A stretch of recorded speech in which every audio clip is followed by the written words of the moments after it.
Hello students, welcome to my channel. Today we are studying ICSE class 8 chemistry, that is matter.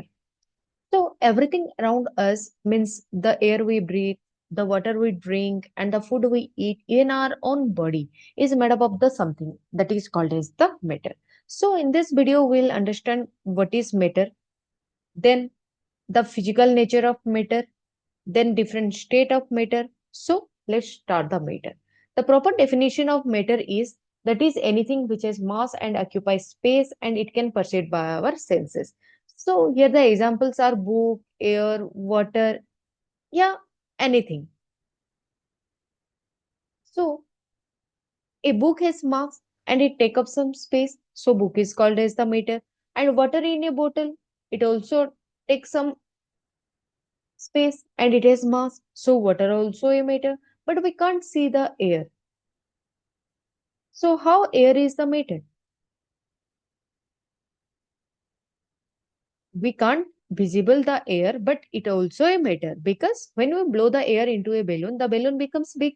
Means means air occupy the space. So here air also a matter. Then all the matter offer some resistance. अगर हम एक air स्ट्रोम में चल के जाएंगे या बड़ा सा बिग स्टोन को लिफ्ट करेंगे, जैसे कि हम कोई भी एयर स्ट्रोम होता है तो हम चल के जाते हैं, तो वहां पे थोड़ा सा हमें हेवी लगेगा, मतलब कोई भी फोर्स हमारे ऊपर आ रहा है ऐसा फील होगा। Means that is the resistance. And बड़ा सा बिग बिग स्टोन हम उठाएंगे तो वो हमें हेवी लगेगा। मीन्स वो वो भी हमें रेजिस्टेंस, वहां पे भी हमें रेजिस्टेंस फील हो रहा है। नेक्स्ट हम जाते हैं, एंड ये जो मैटर होता है it is made up of the extremely small particles and the tiny particles that we can't see in our naked eyes. So next थोड़ा सा हम हिस्ट्री के बारे में जानते हैं। How the matter is made up of, it also called as the nature of matter. First, जितना भी एंशियंट फिलोसोफर है दैट उनका बहुत सारा डिफरेंट बिलीफ्स है। सो फर्स्ट, एज पर Greek philosophers, the matter is made up of the fire, air and earth. Matter किससे बना होता है? फायर, एयर या अर्थ से। फिर नेक्स्ट, एज पर इंडियन फिलोसोफर क्या हुआ? The matter is made up of the five element. वो क्या है फाइव एलिमेंट? वो होता है sky, air, fire, water and last one is the earth. Next आए महर्षि कनाडा, जो कि एक इंडियन फिलोसोफर है। उनके हिसाब से मैटर क्या होता है, वो क्या सजेस्ट किए थे? वो सजेस्ट किए थे that matter is made up of the tiny particles called अणु। Nowadays we can say it molecules, and which is form the further small particles is called as परमाणु, but nowadays we can say परमाणु is atom. So ये जो नाम था परमाणु change हुआ atom में, वो कौन चेंज किए थे? इट इज नेम्ड परमाणु, named is atom by the Greek thinker, the name is Democritus. Next आया आया जॉन डाल्टन। मे बी ये नाम आप पहले से ही सुने होंगे। They suggest he suggest that all the kind of matter is made up of the extremely small particles that is called as the atom, and the atom is the smallest particle of the matter that exhibit all the properties of the matter। ये atom में जितना भी matter का properties होता है वो सारा properties आपको एटम में भी देखने के लिए मिलेगा। बट यहाँ पे क्या होता है, जो एटम होता है उसका इंडिपेंडेंट एग्जिस्टेंस नहीं है। एटम कभी भी अकेला नहीं हो रह सकता है। सो दे कंबाइंड एंड फॉर्म मॉलिक्यूल्स। कुछ एटम मिलके मॉलिक्यूल्स में कन्वर्ट होता है। जैसे कि ऑक्सीजन O2 में रहता है, मतलब two atom of oxygen, it is called is the molecules. कभी भी ऑक्सीजन ओ सिंगल नहीं रह सकता है, वो कंबाइन होके रहते हैं, मतलब मॉलिक्यूल्स का इंडिपेंडेंस एग्जिस्टेंस से। बट यहाँ पे जो एटम आया, एंड एटम का कभी भी इंडिपेंडेंट एग्जिस्टेंस नहीं। सो ये कितना छोटा होता है जानते हैं? वन ड्रॉप ऑफ वाटर, एक वाटर का ड्रॉप में कितना पार्टिकल्स होता है? इसमें लगभग 10 to the power 21 पार्टिकल्स होता है। इससे हमें पता चलता है कि कितना छोटा है। नेक्स्ट आते हैं हम कैरेक्टरिस्टिक्स ऑफ मैटर। बहुत सारे कैरेक्टरिस्टिक्स है। And first is the particles of the matter is very small. Second, it has some space. And third one, it is in constant random motion. And last one is the it attract with each other. So first we will explain this one. The particle of the matter are very small. First we can show this experiment that first here we will take some chemical that is called as the potassium permanganate, जो कि normally pinkish या wallet in colour होता है।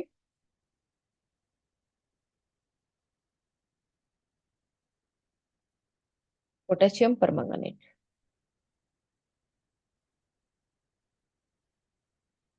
तो first हम क्या करेंगे, potash water लेंगे और उसमें कुछ पोटेशियम परमांगनेट मिलाएंगे।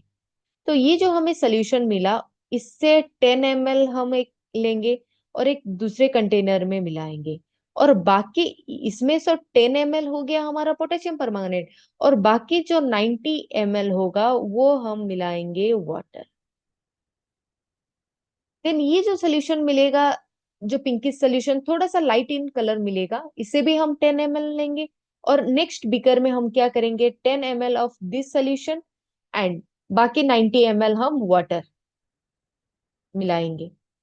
फिर यहाँ पे भी थोड़ा सा पिंकिश कलर आएगा। नेक्स्ट इस वाले सोल्यूशन का 10 ml हम लेंगे और नेक्स्ट में 90 ml वाटर के साथ हम 10 ml ये थर्ड कंटेनर का जो सोल्यूशन है उसको मिलाएंगे। तो स्टिल हम देखेंगे थोड़ा सा लाइट कलर, थोड़ा सा लाइट हो गया है, बट फिर भी वहां पे पिंकिश कलर प्रेजेंट है। दैट मीन्स यहाँ से हम पता चलता है दैट मैटर का जो पार्टिकल्स होता है वो बहुत ज्यादा स्मॉल होता है। ये ये तो मैं पोटेशियम परमांगनेट ले गई थी। तो उसके बदले हम और भी क्या ले सकते हैं? यस, घर पे एक्सपेरिमेंट करना चाहते हैं तो इंक, इंक भी ले सकते हैं। इंक ब्लू इन कलर, फिर उसका सोल्यूशन सेम, उसका 10 ml लेना है और 90 ml हमें वाटर मिलाना है। फिर उसका सेकेंड सेकेंड का जितना भी सोल्यूशन आएगा उसका फिर से 10 ml लेना है, फिर ऐसे रिपीट करते जाना है। फिर भी हमें देखने के लिए मिलेगा लास्ट कंटेनर तक थोड़ा सा ब्लू इन कलर रहेगा। ब्लू कलर रहेगा मतलब वहां पे इंक का पार्टिकल स्टिल है। तो अभी हम सेकेंड प्रॉपर्टीज पे जाते हैं, that is particle of the matter have inter particular space between them. इसका मतलब है दोनों पार्टिकल के बीच में कुछ स्पेस होता है। कैसे हमें पता चलेगा कि दोनों पार्टिकल्स के बीच में स्पेस होता है? जैसे हम वाटर लेंगे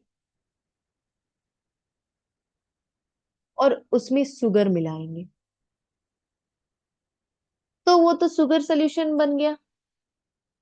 बट हम जो शुगर मिलाए वो कहाँ पे मिल गया, कैसे मिल गया?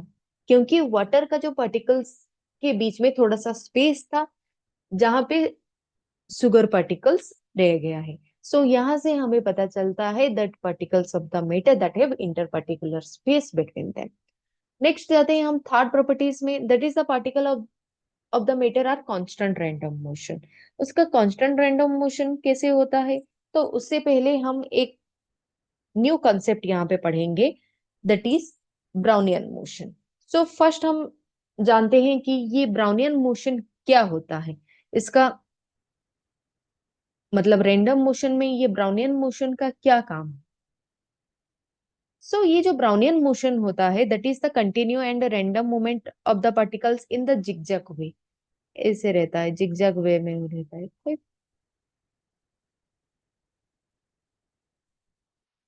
This is the zigzag motion. And ये क्यों होता है? It is caused by the collision of the fast moving particles of matter. जैसे कि जब हम वाटर में इंक डाल देंगे तो उसको हम स्टेयर नहीं करेंगे, बट स्टिल इंक का पार्टिकल्स वाटर में स्प्रेड करेगा, वो होता है ब्राउनियन मोशन। या we can say that movement of the pollen grains in water, it also the Brownian motion. या dust moving in the sun beam, जैसे कि आप कभी देखे होंगे सनबीम जब एंटरिंग करता है एक डार्क रूम पे, you will notice the tiny dust particles that dancing in the light. So the dancing movement is due to the Brownian motion. Brownian के मोशन के वजह से ही होता है, वो कुछ नहीं होता है, जो कोलिजन के वजह से पार्टिकल्स इधर उधर जाते हैं वही होता है ब्राउनियन मोशन. सो इसका प्रॉपर प्रॉपर डेफिनेशन क्या होता है? This one, random motion of suspended particles on the surface of the liquid or in air is called as the Brownian motion. So यहाँ पे हम एग्जाम्पल क्या क्या दे सकते हैं? I will write here spreading of ink in water,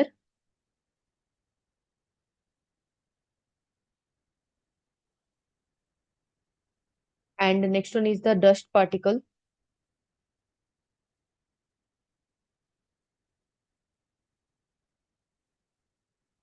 moving in a sunbeam. फिर जाते हैं हम नेक्स्ट कॉन्सेप्ट पे, जो कि हमारा है डिफ्यूजन. डिफ्यूजन क्या होता है? The intermixing of two or more substances due to the motion of their particles in order to get a uniform mixture is called as the diffusion. This is the proper definition of diffusion. So यहाँ पे the rate of diffusion is fastest in gases and slowest in solid.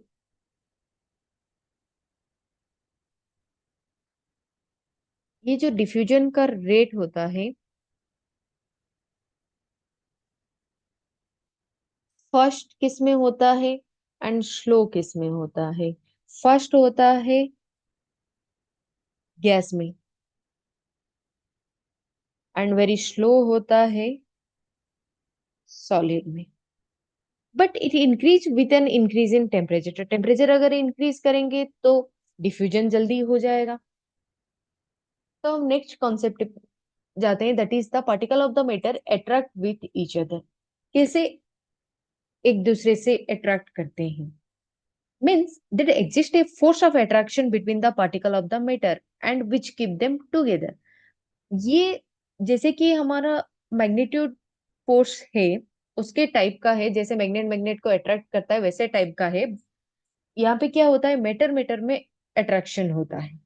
जैसे कि हम एक चौक लेंगे, इसको हम easily break कर सकते हैं, बट उसकी जगह अगर हम बड़ा सा कोल लेंगे, उसको हम ब्रेक कर सकते हैं? नहीं कर सकते, इजीली ब्रेक नहीं कर सकते हैं. क्यों नहीं हो सकता है? या फिर एक मेटल लेंगे, तो ये तो टोटली ब्रेक नहीं कर सकते. क्यों नहीं कर सकते? बिकॉज चौक में जो फोर्स ऑफ अट्रैक्शन था वो वीक था, बट कॉल और मेटल पे वो नॉर्मली ज्यादा था. मीन स्टील हो गया, कपर हो गया, उसको हम ब्रेक नहीं कर सकते because force of attraction is. Next concept होता है हमारा स्टेट ऑफ मैटर. तो ये पता होगा आप लोग को स्टेट ऑफ मैटर क्या होता है. The magnitude of intermolecular force of attraction, intermolecular space, and random motion of the molecules of the matter that leads three main state. क्या क्या होता है? Solid, liquid and gases.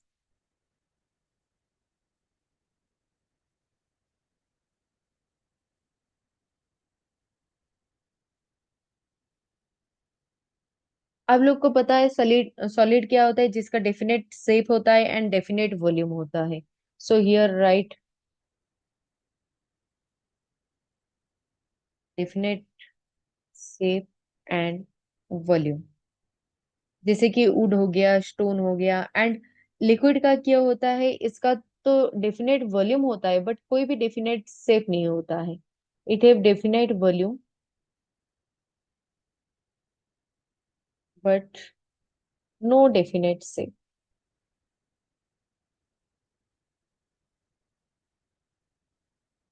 And last gases state क्या होता है? It neither a definite shape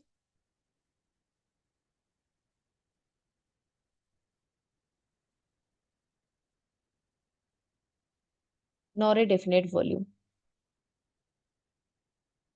ना इसका सेप होता है ना ही इसका वॉल्यूम होता है। सो नेक्स्ट हमारा होता है काइनेटिक थ्योरी ऑफ मैटर। ये इंपॉर्टेंट है, समझना जरूरी है। एंड ये जो थ्योरी होता है that starting that any substance, it may be liquid solid और gases, all are made up of the tiny particles which are called as the atom, molecules, yeah, we can say it ions. In higher class we'll study about the ions. So all are in the constant random motion, and this constant random motion is called as the kinetic theory of matter. So I can write here in one shortcut, that is the constant motion of atom, molecules or ions is called kinetic theory of matter.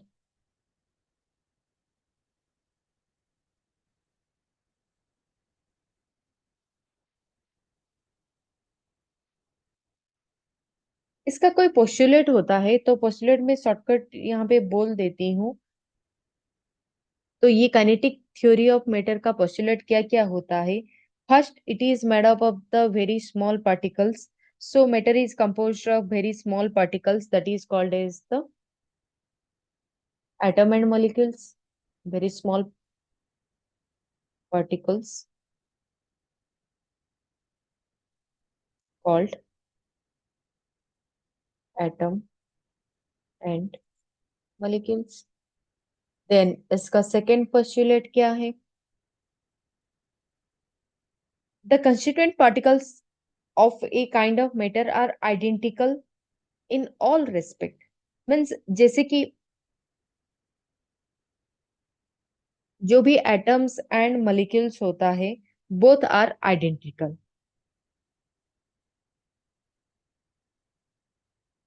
And third point इसका क्या होता है? These particles have the space or gaps between them, which is known as the intermolecular या interparticular space. Third हो गया about interparticular और intermolecular space.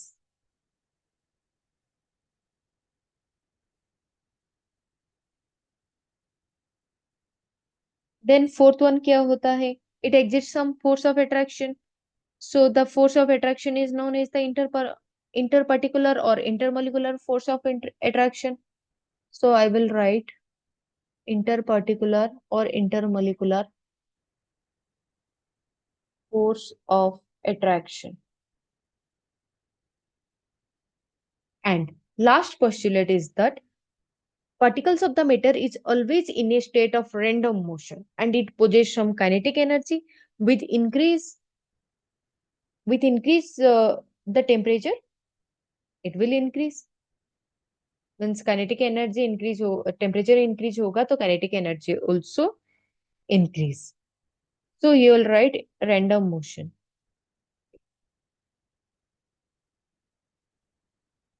Means all the particles of the matter always in the state of random motion. Then it possesses some kinetic energy, and with increase in kinetic energy increase in temperature. Kinetic energy increase होने से temperature increase होता है और it vice versa. Next हम complete explain करते हैं solid क्या होता है, लिक्विड क्या होता है एंड गैसेस क्या होता है। फर्स्ट जाता है सॉलिड। सॉलिड में the particles are closely packed. Means particles या molecules, I will write molecules. molecules are closely packed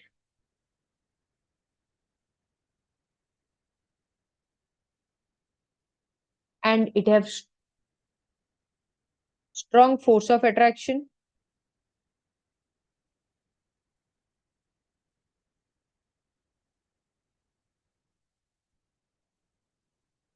attraction force होता है इसीलिए सॉलिड को तोड़ना मुश्किल होता है। and it have intermolecular space almost negligible.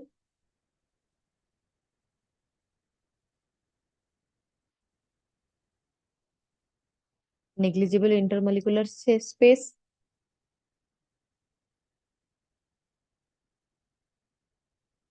and the molecules are not free to move, क्योंकि स्पेस ही नहीं है तो कैसे मूव करेगा.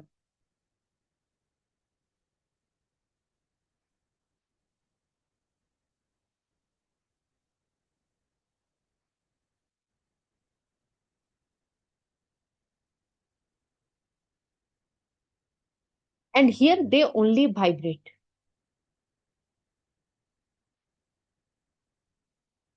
उसकी जगह पे मीन पोजीशन पे रह के वो बस वाइब्रेट करते हैं. So it makes the solid hard, rigid and difficult to compress. कोई भी स्पेस नहीं होता है, इसलिए सॉलिड हार्ड होता है, रिजिड होता है, and we can compress the solid. इसके वजह से ही उसका शेप एंड साइज डेफिनेट रहता है, फिक्स्ड शेप एंड साइज रहता है, and it have low kinetic energy. क्यों लो काइनेटिक एनर्जी होता है? बिकॉज इसमें स्पेस नहीं है. स्पेस नहीं है तो जितना भी मॉलिक्यूल्स मूव नहीं करता है, इसके वजह से काइनेटिक एनर्जी लो रहता है. नेक्स्ट आते हैं हम लिक्विड स्टेट में. लिक्विड स्टेट क्या होता है? It is not very closely,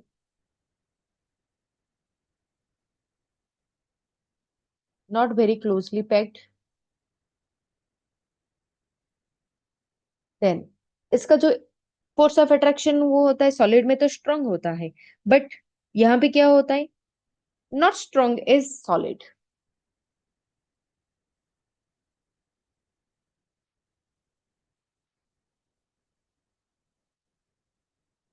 and इसका जो स्पेस होता है सॉलिड में तो नेग्लिजिबल होता है, बट यहाँ पे it have some space, means intermolecular space are larger.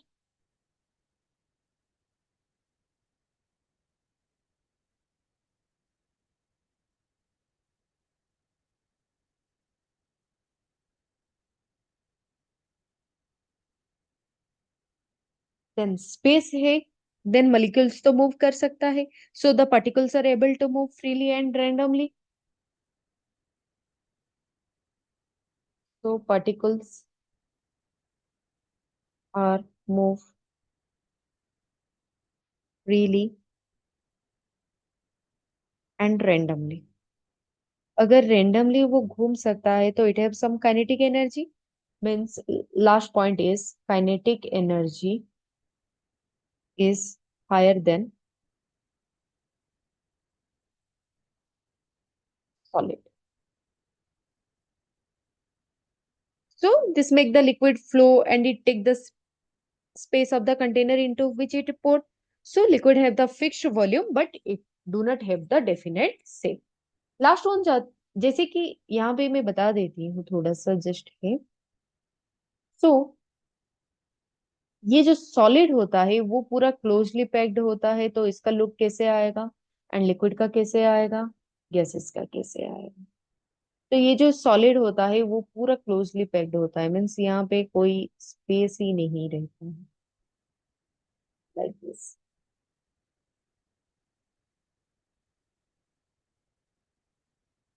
बहुत कम स्पेस रहता है. बट लिक्विड में क्या रहता है? कोई कोई स्पेस है. गैसेस में बहुत स्पेस रहता है. सो अभी गैसेस स्टेट में बारे में जानते हैं. गैसेस स्टेट में क्या होता है? The intermolecular force of attraction are negligible and molecules are closely packed तो नहीं होता है. It will far apart from each other.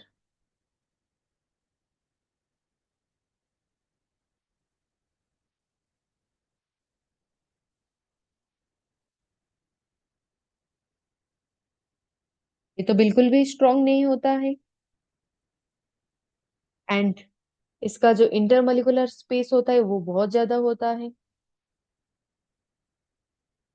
So I will write here that intermolecular space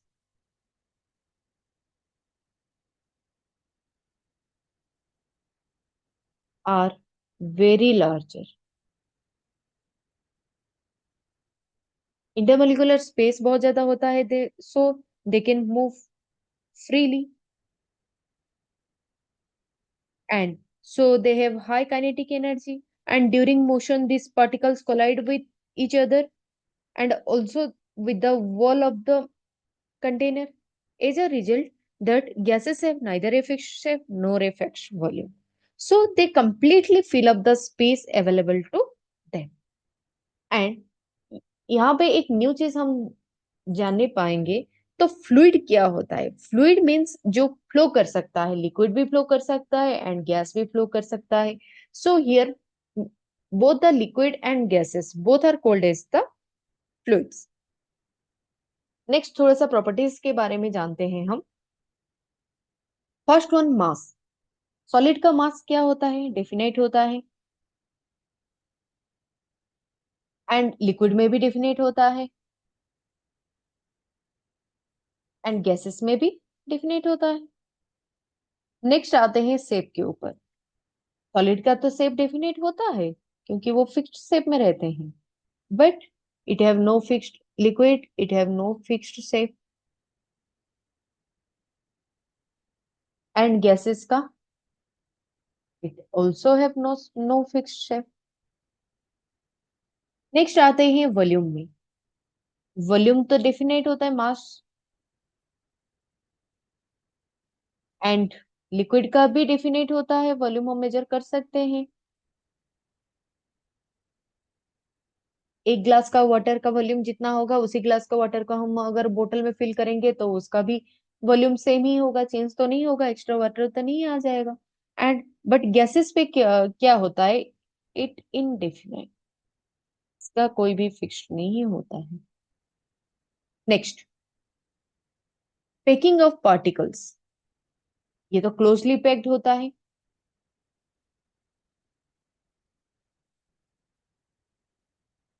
and it's less closely packed, but in case of gases it least.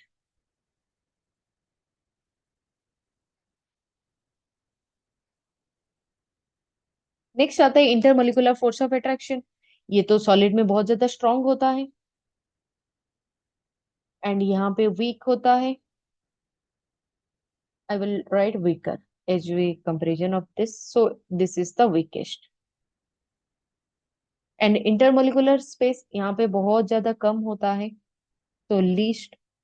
And liquid में तो थोड़ा सा होता है, so it will more intermolecular space, but in gases it most intermolecular space. Next, compressibility, sorry fluidity. Fluidity, liquid तो flow नहीं कर सकता है, means it's not possible, but liquid can flow and gases also flow. Next आते हैं compressibility. Compress तो हम solid को बिल्कुल भी नहीं कर सकते हैं, so it is not possible. Liquid को हम नहीं करते, it negligible. And but gases क्या होता है? It highly compressible.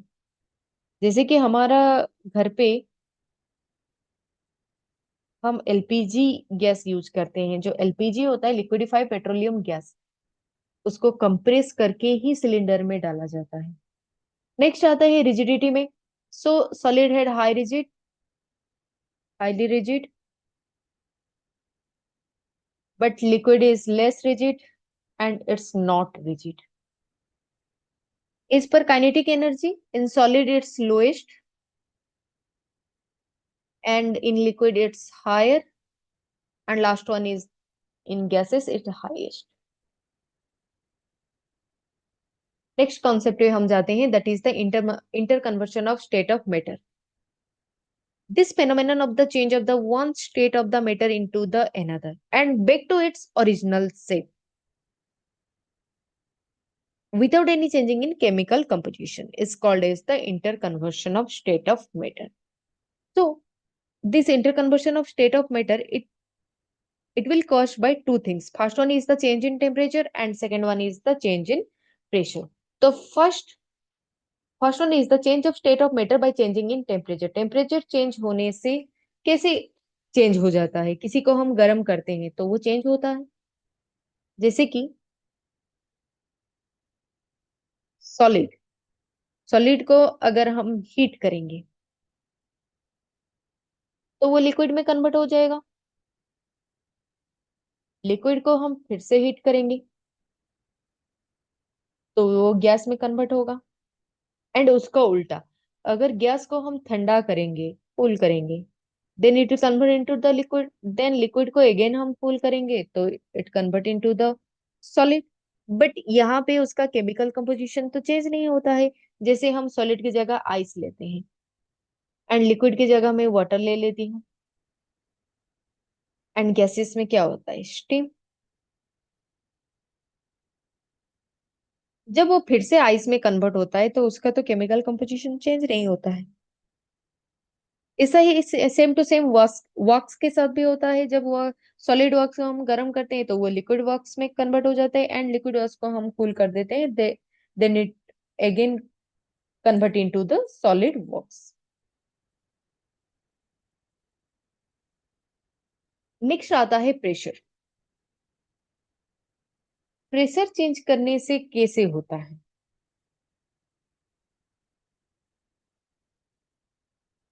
Pressure is also one of the important factor of the changing of the state of the matter. जैसे कि gas gas gas can be changes into the liquid and then into the solid by the cooling, by changing in the pressure. जैसे कि अभी जो मैं बताई, जैसे कि nitrogen gas, nitrogen oxygen gas, when we pressure it increase and the temperature is decrease, so the air is changes into the liquid state. So here first example,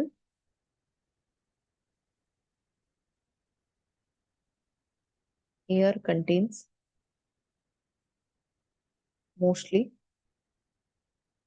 क्या क्या कंटेन्स करता है? Nitrogen and oxygen. नाइट्रोजन ज्यादा होता है, oxygen. तो then हम जब भी उसको प्रेशर देते हैं, when pressure is increased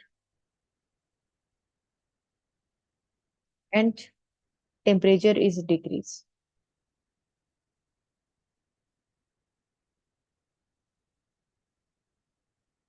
then air changes into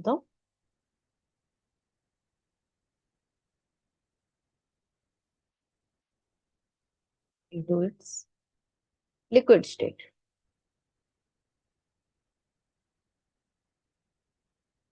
जैसे कि एलपीजी सिलेंडर जो कि कुकिंग गैस होता है, वहां पे क्या होता है? लिक्विड स्टेट, हाई प्रेशर में, under the normal condition it is the gas.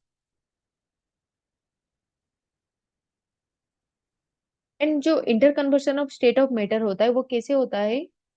जैसे कि सॉलिड चेंज होता है लिक्विड में,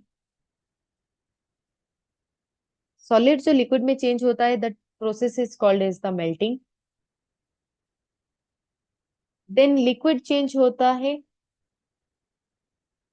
गैस में, that process is called as the evaporation.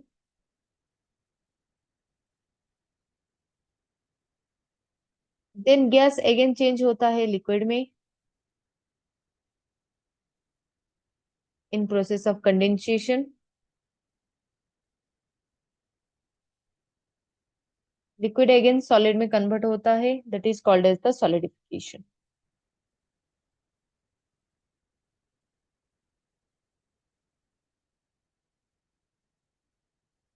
या it also called as the freezing.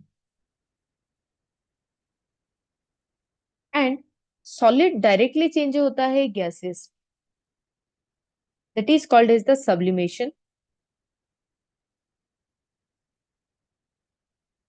जैसे कि naphthalene ball. And just opposite of this means gas direct change होता है सॉलिड में, that is called as the deposition.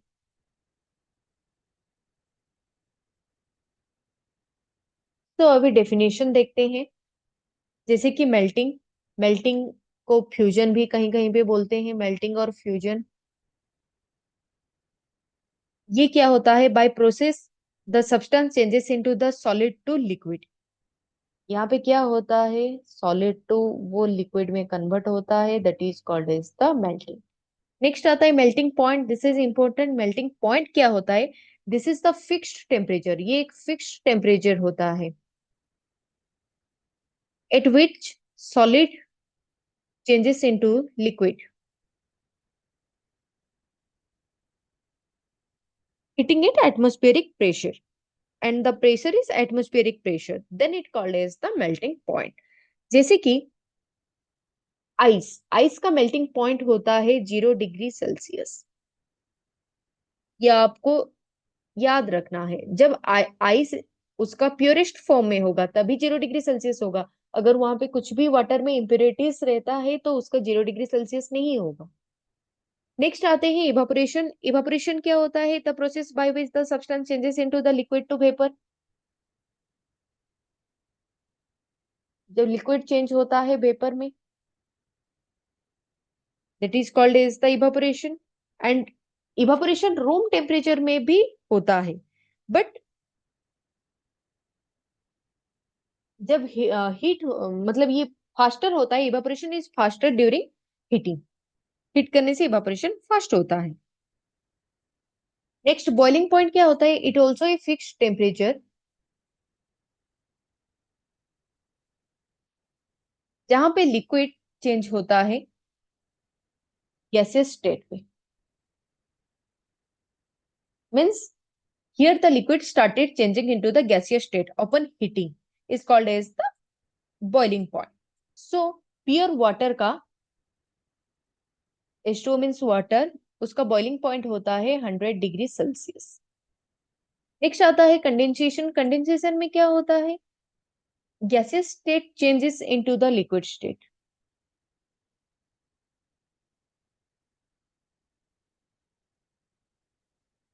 Gaseous state change होता है liquid state में, so that is called as the condensation. Next आ गया condensation point. ये क्या होता है? This is the temperature when the gas started changes into the liquid state open cooling. जब हम कूलिंग करते हैं तो धीरे धीरे स्टीम चेंज होता है। जैसे कि यहाँ पे स्टीम का कंडेंसेशन पॉइंट होता है 100 डिग्री सेल्सियस। नेक्स्ट आता है liquidification. Liquidification means the process by which a gas changes into the liquid. यहाँ पे क्या होता है? गैस चेंज होता है लिक्विड में by applying pressure and lowering the temperature. Temperature जब लो करते हैं तभी गैस कन्वर्ट होता है लिक्विड में, so the process is called as the liquidification. Next आता है फ्रीजिंग। फ्रीजिंग क्या होता है? The process by which the substance of in liquid state changes into the solid state. जितना भी water changes into the ice या liquid state changes into the solid state, that is called as the freezing. Next आता है freezing point. Freezing point क्या होता है? This is the temperature at which the liquid start changing into the solid upon the cooling is called as the freezing point. And normally pure water का freezing point होता है 0 degree Celsius under normal condition.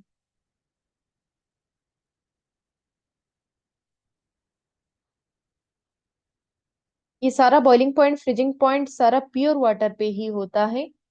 अगर वहां पे कोई भी impurities रह जाता है तो वो नहीं हो सकता है, वो 0 डिग्री या 100 डिग्री नहीं होता है, थोड़ा सा इधर उधर हो जाता है।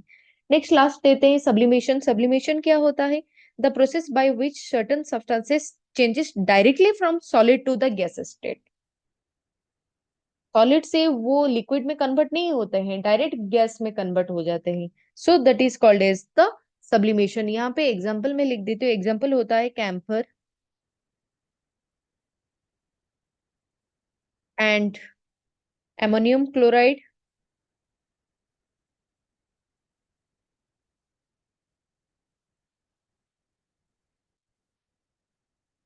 Iodine, naphthalene ball. These all are the example of sublimation. Means this is where it convert the solid state directly into the gas state without changing its liquid state. So last, this one the last concept, that is the law of conservation of mass. ये law of conservation of mass first Lavoisier propose किए थे। ये law of conservation of mass naming याद रखना पड़ेगा किसका है law of conservation mass. And law of conservation of mass क्या होता है, matter can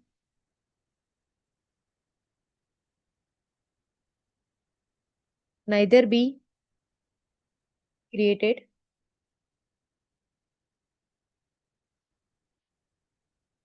nor be destroyed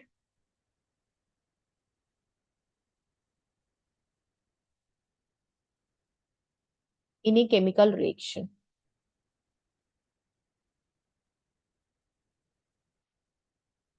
ये होता है law of conservation of mass, that is matter can neither be created nor be destroyed in the chemical reaction. Means it may change from one form to another form in the reaction process, and it can be stated that in a chemical reaction the total mass of reactant, means the total mass of reactant is equal to the total mass of product। जितना हम reactant लेंगे उतना ही हमें product मिल जाएगा।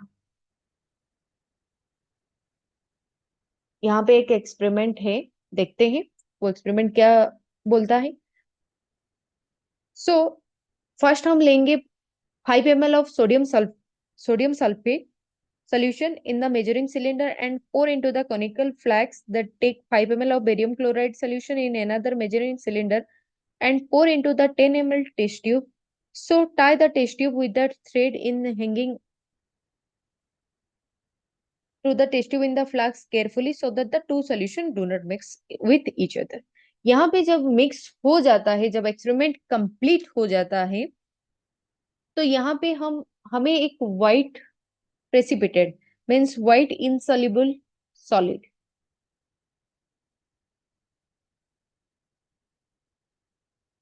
जो कि precipitate बोलते हैं पीपीटी,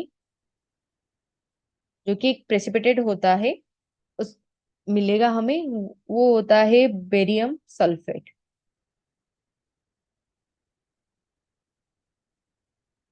यहाँ पे जो रिएक्शन लिखा है BaSO4, this is the barium sulphate मिलेगा। एंड उसके साथ हमें सोडियम क्लोराइड मिलेगा एक्वस सॉल्यूशन पे, NaCl is the sodium chloride.